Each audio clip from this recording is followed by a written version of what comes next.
ગૌમાતાની રાજમાતાનો દરજ્જો આપવા માટે સાબરકાંઠા જિલ્લા કલેક્ટરને આવેદનપત્ર આપવામાં આવ્યું. સાબરકાંઠા જિલ્લા કલેક્ટર શ્રીને આજે ગંભીરપુરા દેવદરબારના મહંત પરમ પૂજ્ય શ્રી મંગલપુરી મહારાજની આગેવાનીમાં શ્રી ગુરુ રવિદાસ વિશ્વ મહાપીઠના પ્રદેશ અધ્યક્ષ શ્રી નટુભાઈ પરમાર, રાષ્ટ્રીય મંત્રી શ્રી કિરણભાઈ પરમાર, મેઘધનુષ્ય સેવા ટ્રસ્ટના મંત્રી યોગેન્દ્રસિંહજી પરમાર, ગૌરક્ષક સમિતિ તેમજ જિલ્લામાંથી સાધુ સંતો, વિવિધ સંસ્થાઓ અને સનાતન ધર્મપ્રેમી જનતા દ્વારા ગૌમાતાને રાજમાતાનો દરજ્જો આપવા માંગણી સ્વરૂપે આવેદનપત્ર આપવામાં આવ્યું.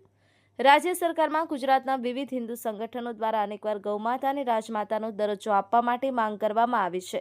એ સંદર્ભે એકલધામના મહંત શ્રી પરમ પૂજ્ય યોગીનાથ બાપુએ પણ વિશેષ રૂપે સરકારશ્રી સમક્ષ માંગ કરી છે, જેના સમર્થનમાં આજે જિલ્લાના અનેક કાર્યકરો દ્વારા કલેક્ટર શ્રી સાબરકાંઠાને આવેદનપત્ર આપી પોતાની લાગણી વ્યક્ત કરી છે.